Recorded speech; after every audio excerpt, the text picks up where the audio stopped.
오늘 우리에게 주신 하나님의 말씀은 요한복음 20장 1절부터 18절까지의 말씀입니다. 신약성경 182면에 있습니다. 하나님의 말씀을 봉독하겠습니다.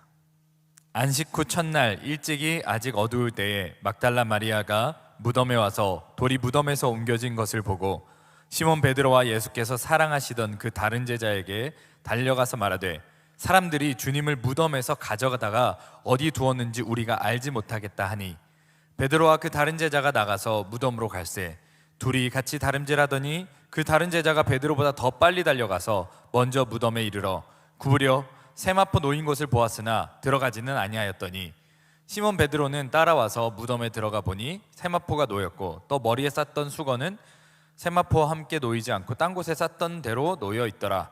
그때야 무덤에 먼저 갔던 그 다른 제자도 들어가 보고 믿더라. 그들은 성경에 그가 죽은 자 가운데서 다시 살아나야 하리라 하신 말씀을 아직 알지 못하더라. 이에 두 제자가 자기들의 집으로 돌아가니라.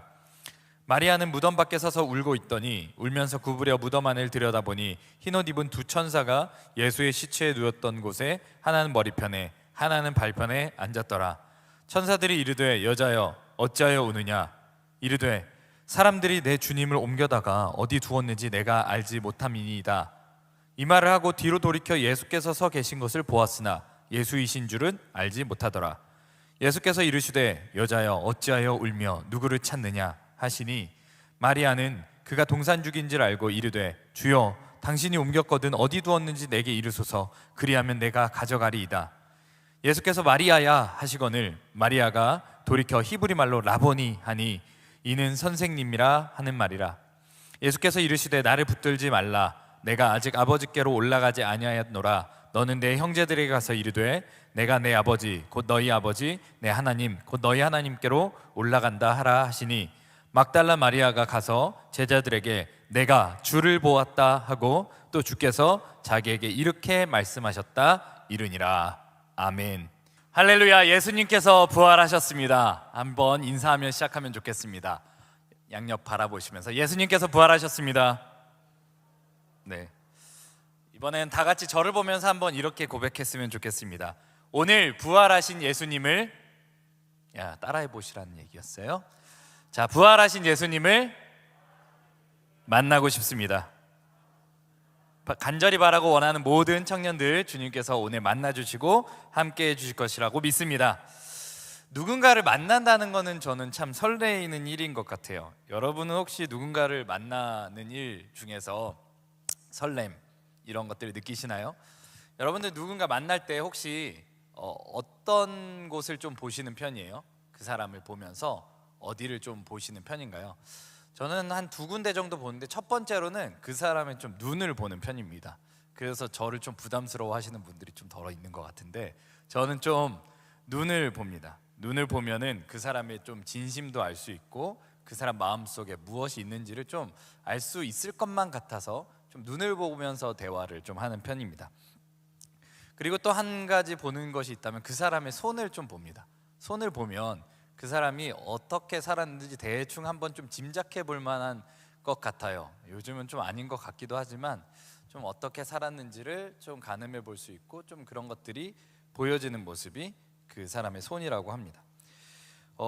그 사람을 만날 때 더 설레는 일은 제가 눈을 보거나 손을 보면서 이 사람은 좀 이런 사람이지 않을까, 이 사람은 이런 삶을 좀 살지 않았을까, 대충 이제 한번 생각해 보죠. 뭐 고정하는 건 아니고.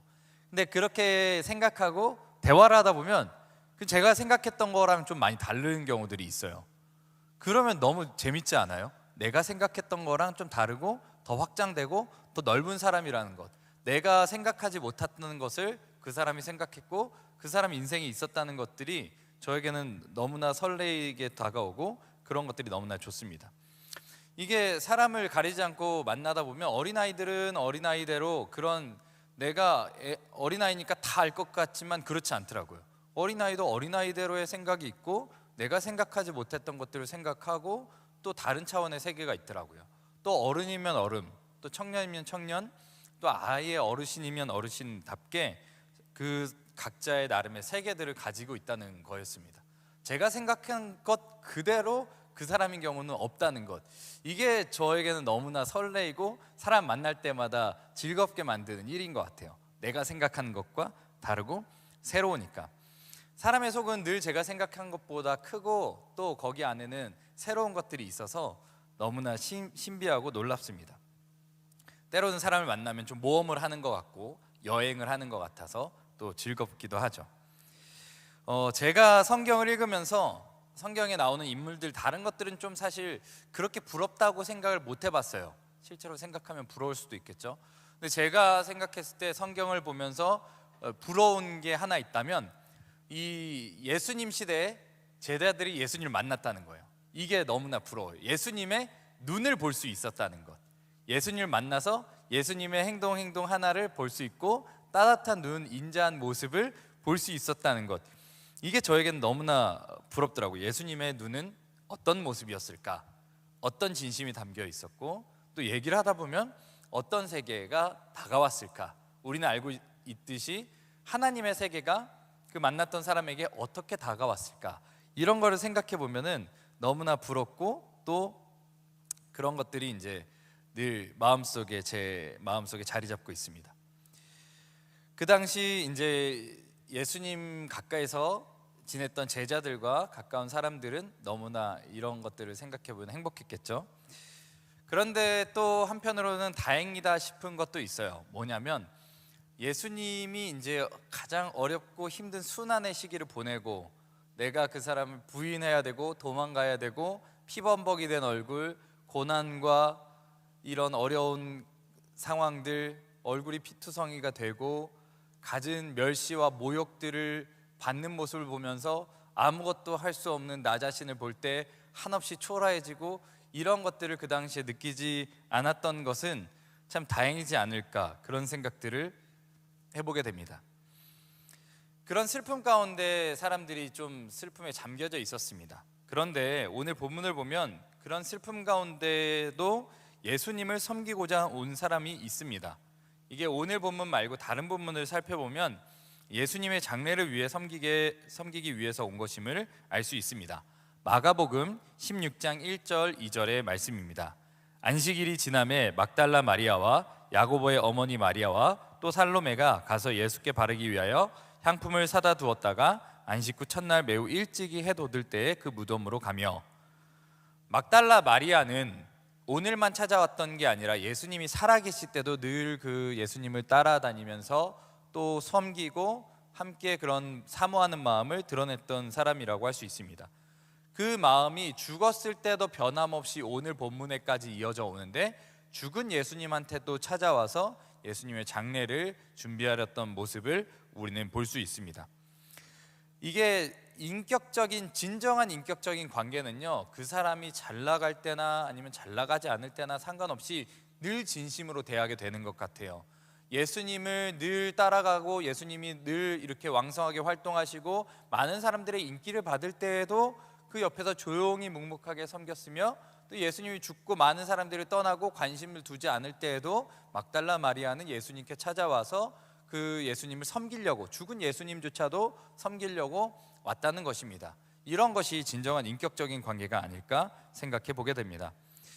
근데 이렇게 막달라 마리아도 마음을 다 잡고 슬픈 마음을 부여잡고 그래도 예수님 장례를 잘 해드려야지 하면서 이 죽은 예수님을 찾아왔는데 이내 마음이 무너져 버렸어요. 왜냐하면 오니까 무덤에 돌이 옮겨진 거예요. 마음이 덜컹한 거죠. 이게 어떻게 된 일인가. 안에 보니까 예수님의 시체도 안 보여요. 그래서 이제 이 막달라 마리아도 예수님의 제자인 베드로와 예수님께서 사랑하시는 제자 그 두 명한테 가서 지금 이게 이렇게 됐다, 돌이 옮겨졌고 예수님 거기 없다, 이렇게 얘기를 해요. 그러니까 그 주제도 막 다름질하면서 그 무덤까지 찾아가서 안에 살펴보니까 진짜로 없거든요. 그러면서 이제 제자들은 그걸 보고 이제 집으로 돌아가는 모습들을 보여지게 되죠. 근데 마음이 무너진 이 막달라 마리아는 거기서 집으로 돌아갈 수가 없었어요. 거기 무덤 밖에 서서 한참 울고 있는 거예요. 너무 속상하잖아요. 예수님을 잃어버린 것도 속상한데 그래도 마음 붙잡고 예수님의 장례라도 어떻게 해보려고 왔는데 예수님의 시체조차가 없는 거예요. 수습할 수가 없는 거죠.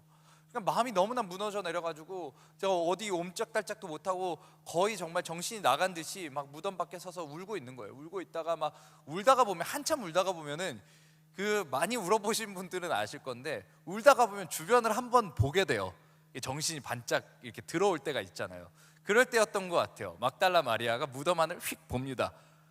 그랬더니 이제 거기 안에서 이 흰옷 입은 두 천사가 있었는데 대화가 오고 가죠. 그게 이제 요한복음 20장 13절의 말씀입니다. 천사들이 이르되 여자여 어찌하여 우느냐, 이르되 사람들이 내 주님을 옮겨다가 어디 두었는지 내가 알지 못함이니이다. 마리아는 죽은 예수님의 시신을 수습할 생각밖에 없었던 것 같아요. 예수님 생각뿐이에요. 그 앞에 보여진 게 뭐 뒤에 보면은 이제 예수님도 못 알아보지만 앞에 천사가 두 명이나 있는데 우리가 천사를 보면 와 천사다 막 이러면서 좋아할 것 같은데 그런 것도 없어요. 머릿속에는 온통 죽은 예수님을 어떻게 섬길지에 대한 마음밖에 이 마리아 마음속에는 없는 거예요. 그러니까 천사가 물었을 때도 이게 어디로 갔는지 모르겠다 이렇게 이제 대답하고 있는 거죠. 그때에 이제 그 마리아가 그토록 기다리던 예수님께서 그 뒤에 서 계셨습니다. 근데 마리아가 그 예수님을 알아보지를 못해요. 알아보지 못하고 동산지기인 줄로 착각을 합니다. 그래서 예수님께 묻는 거죠. 예수님께 묻습니다. 죽은 예수님의 시체를 찾게 해주세요. 약간 이 아이러니한 상황이 펼쳐져요. 예수님께 묻는 거예요. 죽은 예수님을 찾게 해달라고. 예수님이 앞에 있는데 죽은 예수님을 찾고 있는 이 막달라 마리아의 모습을 보고 있습니다. 예수님을 사모하고 아주 귀하게 섬기려고 했던 마리아조차도 예수님을 온전히 인식하지 못했음을 우리는 본문에서 확인할 수 있습니다. 두 명의 위대한 제자들이거든요. 그 제자들조차도 빈 무덤 확인하고 집으로 돌아가는 모습을 우리는 보게 됩니다. 그러나 예수님은 우리가 생각한 것보다 크고 놀라우신 부활의 주님이십니다. 우리가 예수님을 생각할 때는 우리의 생각을 더욱 열어야 합니다. 이게 오늘 본문에서 우리에게 던지는 메시지 중에 하나입니다. 첫 번째 메시지, 우리의 생각보다 더 크신 예수님, 그 예수님을 알기 위해서, 만나기 위해서는 우리의 영혼을 활짝 열어야 한다는 것입니다. 주님께서는 우리의 한계를 잘 아시고 마리아의 한계도 잘 아셨습니다. 그래서 인자하게 마리아를 부르시죠. 요한복음 20장 16절의 말씀입니다. 예수께서 마리아야 하시거늘 마리아가 돌이켜 히브리 말로 라보니 하니, 동산지기인 줄 알았던 사람이 자신의 이름을 알고 부르고 나서야 그분이 예수님인지를 이제 마리아가 알게 된 거예요. 그거 한마디면 사실 되는 것 같아요. 이게 진짜 중요한 것 같아요. 마리아야. 이거 한마디로 되는 경우들이 정말 많은 것 같은데, 많은 말들과 많은 변명들이 우리를 속상하게 만드는 경우도 많이 있는 것 같습니다. 속상한 일, 다른 것 아니에요. 마리아는 지금 다른 거 다 중요하지 않거든요. 마리아 마음속에 뭐가 있어요? 예수님밖에 없어요. 죽은 예수님 만날 생각, 어떻게 예수님을 그래도 끝까지 잘 섬길 수 있을까, 이런 마음밖에 없는데 이 예수님께서 마리아야 부르시니까 거기 마음속에서 참된 위로와 평안을 얻고 쉼을 얻는 거죠. 너무 기뻐가지고 라보니, 나의 사랑하는 선생님, 이런 그런 뜻으로 예수님께 나아갑니다. 예수님은 잠깐 뒤로 물러서듯이 나를 붙잡지 말라, 나는 지금 승천해야 되니까 나를 붙잡지 말라, 이렇게 말씀하시면서 이 말을 이 나의 형제들에게도 전해라, 이렇게 사명을 마리아에게 맡기십니다. 이후에 마리아는 곧장 제자들에게 가서 제자들에게 선포합니다.